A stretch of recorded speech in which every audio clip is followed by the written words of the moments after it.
All right, so today we're diving into some pretty choppy waters, I'd say. Yeah. We're going to be unpacking EPR Properties Q3 2024 earnings call. Yeah, and the mood is, well, not exactly sunshine and roses. No. Not really. EPR Properties is the real estate investment trust that's known for that really unique experiential portfolio, Right? Movie theaters, amusement parks, ski resorts, even hot springs. Hot Springs, yeah. They've had a roller coaster of a year, and these latest results, well, they paint a picture of resilience. Yeah. But amidst some serious challenges. For sure. And we've got the Q3 earnings call transcript and some key stock details right here in front of us. Yep.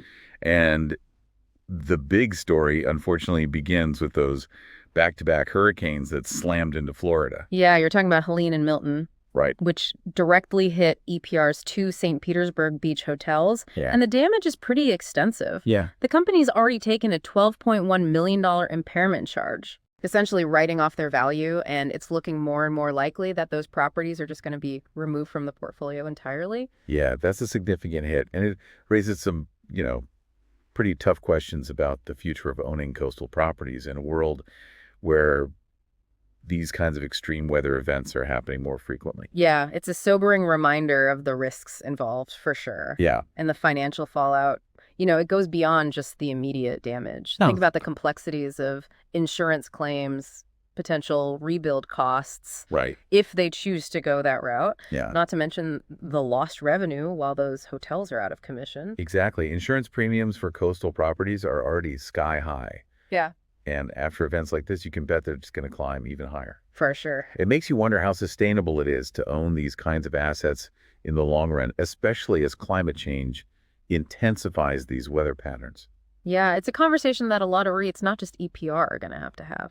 But you know what? Let's shift gears a little bit. Okay. And look at the bigger picture. Yeah. Despite these setbacks, EPR's overall portfolio coverage remains strong. Okay. It's coming in at 2.1 times. Now, for those of us who aren't fluent in, REIT speak, Yeah. what does that 2.1 times coverage ratio actually mean? Oh, yeah. So in simple terms, Yeah. it means that EPR's earnings are more than twice the amount they need to cover their debt obligations. Okay. So it's a measure of their financial stability and their ability to meet their financial commitments. So basically, they can still pay their bills.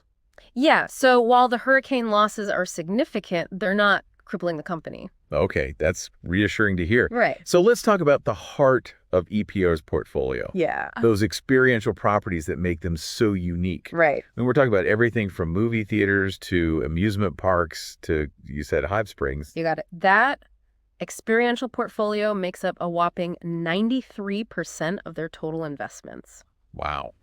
And it's a pretty diverse mix. You mentioned hot springs. Yeah. And that's actually a segment they're leaning into pretty heavily. Interesting. They recently added Iron Mountain Hot Springs in Colorado to their portfolio. Oh, well. Which is a property with a stellar reputation and really strong financials. Okay. They're also expanding the Springs Resort in Pagosa Springs. Okay. And their Murrieta Hot Springs Resort is now fully operational and getting rave reviews. It's interesting to see them, really doubling down on this hot springs trend. Yeah. I mean, it speaks to that growing consumer interest in wellness and unique experiences, which we're seeing, I think, across the board. Yeah, sure. But let's talk about another big piece of their experiential portfolio. Right. Those drive to value-oriented destinations. Right. How are those performing in this economic climate? Well, the good news is they're holding up pretty well. Okay. People are still looking for affordable ways to have fun and make memories. Sure. But there's a caveat here. Some of the operators of these destinations are starting to feel the squeeze Okay. of rising expenses. Inflation is a beast. It's hitting everyone, consumers, businesses. Everybody. Have they mentioned any specific strategies for dealing with these rising costs, or are they just kind of hoping for the best? They haven't gone into granular detail on the call. Right.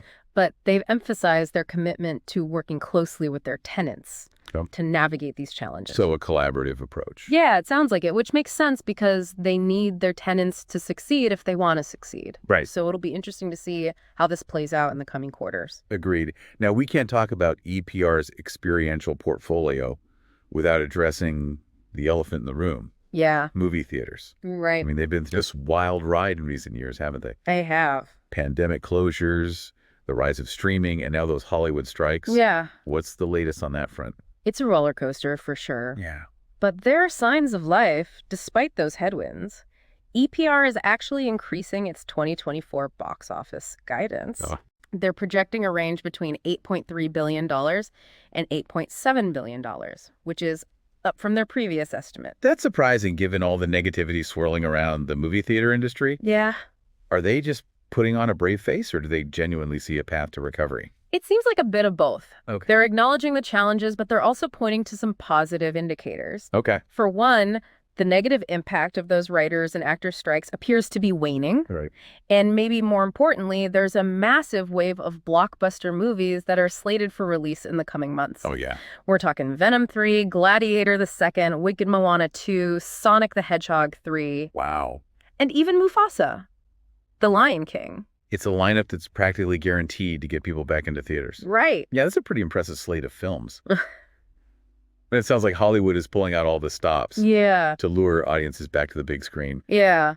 But beyond just the movies themselves, are there any other... Absolutely. EPR highlighted how theater chains are investing heavily in modernization and upgrades. Okay. They're talking about plush reclining seats, state-of-the-art sound systems, expanded food and beverage options, basically the works. Yeah.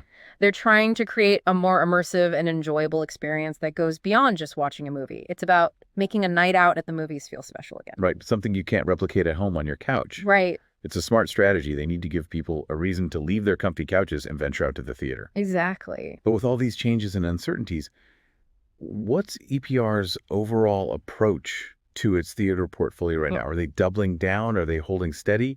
Or are they starting to pull back? It seems like they're taking a very calculated approach. Okay. They're not rushing to expand their theater holdings aggressively, Right. but they're also not shying away from strategic investments in properties that are well positioned. Okay. They're carefully evaluating the performance of their existing theater assets, Right. looking for ways to optimize returns and manage risk. Go. But they're also keeping an eye out for potential acquisitions or new developments that fit their criteria. So it's a balanced approach, you could say. A balanced approach Yeah. in a world that's anything but balanced. Right. It makes sense. Well, we've covered a lot of ground here, from hurricane damage to hot springs to the evolving landscape of movie theaters. We have. But before we wrap up this part of our deep dive, Yeah. let's shift gears and take a closer look at EPR's overall financial performance this quarter. All right, let's crunch some numbers. Okay. In the third quarter, EPR reported funds from operations, or FFO, at $1.30 per share. Okay. Now, that's a key metric for REIT investors Right. because it gives a clearer picture of their profitability from their core operations. So how does that $1.30 compare to previous quarters, and what does it tell us about their, overall financial health? Well, it's actually down from the prior year, but there's a crucial detail to consider here. This quarter, they didn't have any of those out-of-period deferral collections from their cash basis customers, Right. which they had a significant amount of in the same quarter last year. So excluding those deferrals, their performance might actually look a bit brighter than the headline numbers suggest. Exactly. And there's another positive sign to consider. Okay. EPR recently renewed its credit line Okay. with more favorable terms, Oh, wow. indicating strong lender confidence in their strategy. Yeah. That's a vote of confidence that speaks volumes, especially in today's economic climate. It certainly does. Now, speaking of strategy, EPR has been actively selling off non-core assets, Right. including those vacant theaters we mentioned earlier. Yeah. Can you give us an update on their asset disposition strategy and what it tells us about their priorities? Yeah, they've actually updated their guidance for dispositions this year. Okay. And it's clear that they're getting more serious about streamlining their portfolio. Beyond those vacant theaters, they've hinted that they're starting to look more closely at their education portfolio as a potential source of capital. Interesting. So they might be shifting away from education properties to further fuel investments in those, higher growth experiential areas. That seems to be the direction they're heading in. They Yeah. see a lot of potential in the experiential market, Yeah. and they're willing to make strategic moves to capitalize on that. It's a bold move, especially considering all the uncertainties we've talked about. It is. But it also shows a willingness to adapt and evolve, which is crucial in today's, rapidly changing world. Absolutely. And that adaptability is something we'll be exploring further Okay. as we continue our deep dive into EPR properties. Great. So we've seen how EPR is navigating some, rough waters right now with those hurricane-related losses and the ongoing challenges in the movie theater industry. Right. But they're also making strategic moves like doubling down on hot springs, streamlining their portfolio through those asset sales, really begs the question, is their laser focus on experiential real estate a winning strategy for the long term? That's the million-dollar question, isn't it? It is a bold bet, especially when you consider, the uncertainties in the economy, the ever-evolving landscape of consumer preferences. But there's a compelling argument to be made here. Okay. I'm all ears. Lay it on me. All right. So think about it this way. In a world that's increasingly dominated by screens and virtual experiences, people are craving real-world connections.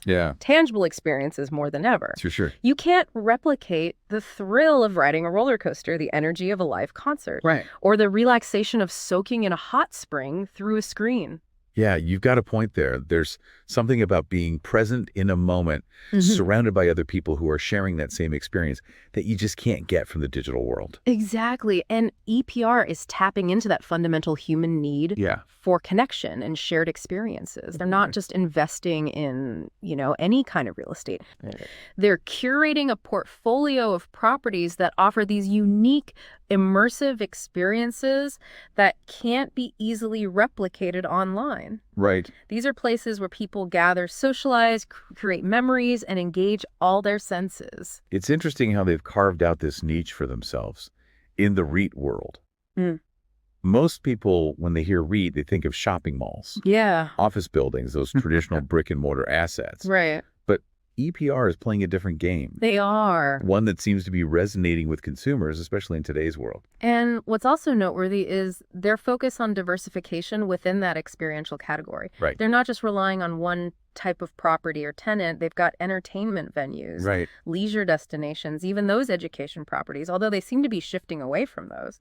This diversification helps mitigate risk and create a more resilient portfolio. It's like that old saying, don't put all your eggs in one basket. But even with a diversified portfolio, there are always risks and uncertainties when it comes to investing. What are some of the potential headwinds that NPR might face as they continue down this path? Well, the economic uncertainty is a big one. Inflation, interest rates, consumer confidence, all of these factors can influence people's spending habits. Especially when it comes to discretionary expenses like entertainment and leisure.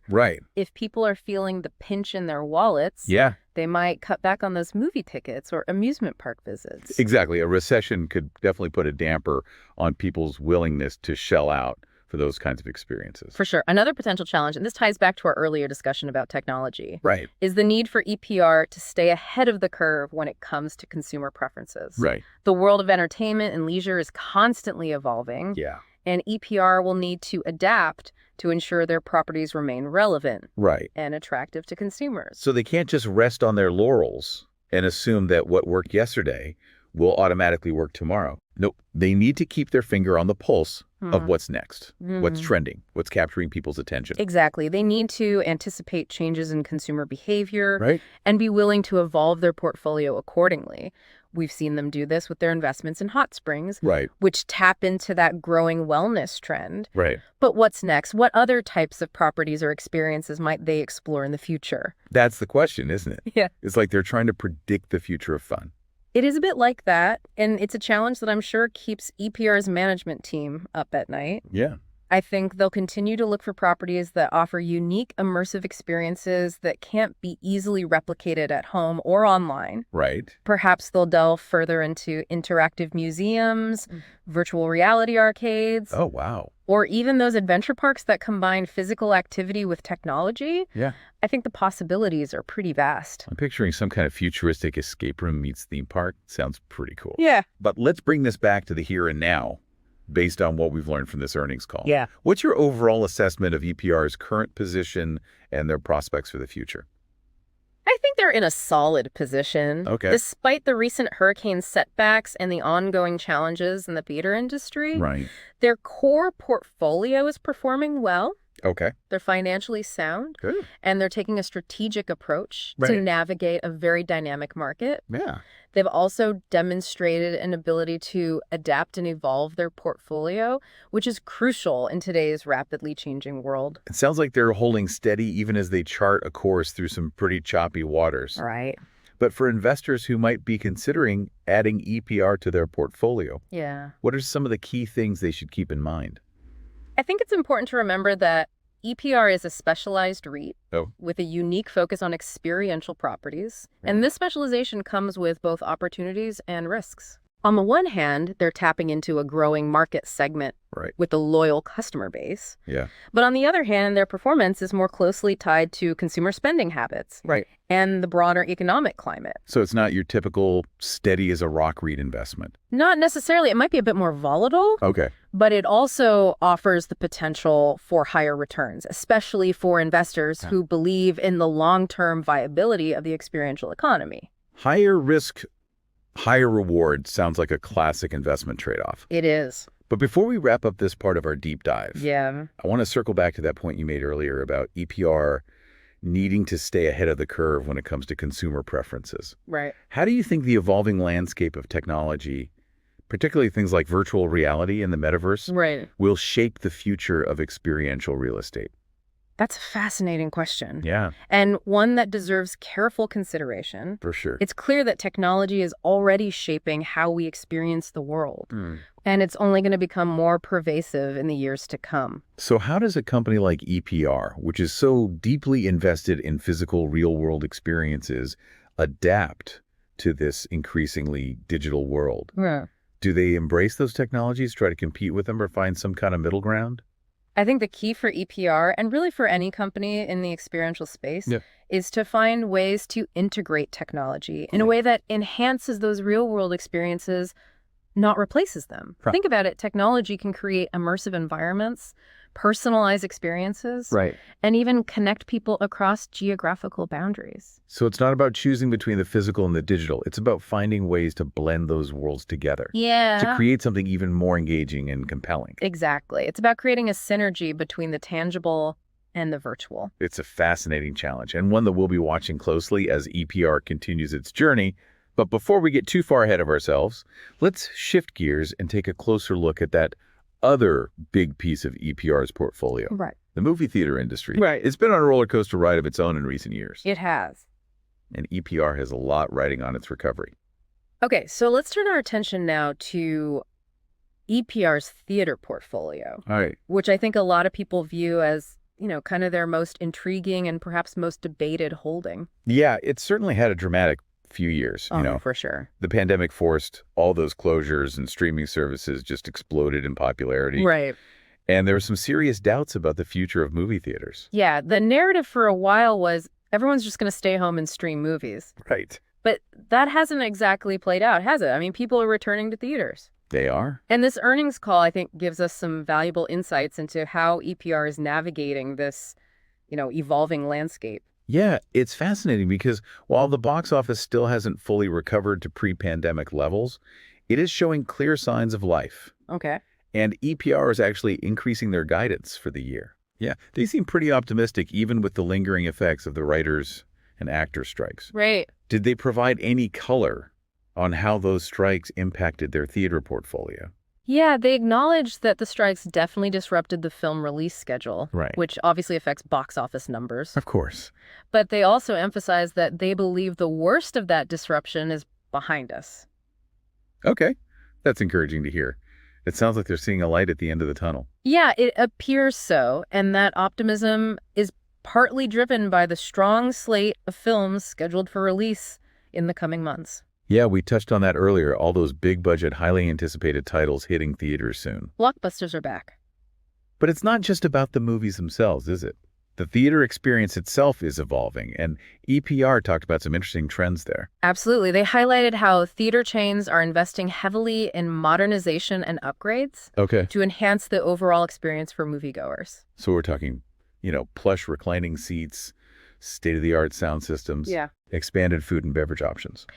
Precisely. It's about creating a more immersive and enjoyable experience that goes beyond just watching a film. Right. It's about making that night out at the movies feel special again, something you can't get at home. Exactly. It makes sense. They need to give people a reason to leave their comfy couches and venture out to the theater. For sure. But with all these changes and uncertainties in the theater industry, what is EPR's overall strategy for this part of their portfolio? Well, they're taking a balanced approach, combining cautious optimism Okay. with a real focus on financial discipline. Right. So they're not rushing to expand their theater holdings aggressively, Right. but they're also not shying away from strategic investments in properties that are well positioned. So it's kind of a wait and see approach, but with a willingness to capitalize on opportunities as they arise. Exactly. They're carefully evaluating the performance of their existing theater assets, Yeah. looking for ways to optimize returns and manage risk. Yeah. But they're also keeping an eye out for potential acquisitions or new developments that fit their criteria. Makes sense. They're not just, blindly throwing money at theaters. They're being very selective and strategic. Right. But as we kind of wrap up this deep dive into EPR properties, I think it's worth revisiting that broader question we posed earlier. Okay. Is their laser focus on experiential real estate a winning strategy for the long term? That's the question that will determine their fate, isn't it? I think so. And I think their recent performance, even amidst all these challenges, suggests that they are on the right track. They've carved out this really unique niche in the REIT world. Yeah. And they're capitalizing on trends that show no signs of slowing down. Yeah. People crave experiences, and EPR is providing those venues for those experiences. Exactly. But as with any investment, there are risks and uncertainties. Sure. The economy, consumer preferences, even technological advancements. Of course. All of these things can influence EPR's future performance. So it's a compelling story, but one with multiple chapters yet to be written. Precisely. And that's what makes following EPR's journey so interesting. Right. They're really at the forefront of a dynamic and evolving industry. Yeah. And their success really hinges on their ability to adapt, to innovate, and to anticipate what's next. Well, it sounds like they're ready to write those next chapters. Yeah. And we'll certainly be watching closely to see how it all unfolds. Absolutely. But for now, we've reached the end of our deep dive into EPR Properties' third quarter 2024 earnings call. All right. Hopefully you've gained some valuable insights into this unique REIT, their strategy, and their prospects for the future. As always, this is just one piece of the puzzle. Right. We encourage you to conduct your own research, Of course. explore their investor presentations, and continue to follow EPR's journey as they navigate the exciting world of experiential real estate. That's a great point. And if you have any, burning questions or insights about EPR, we'd love to hear from you. Yeah. Feel free to connect with us on our social media channels. All the links are in the show notes. There you go. Until next time, keep exploring, keep learning, and keep diving deep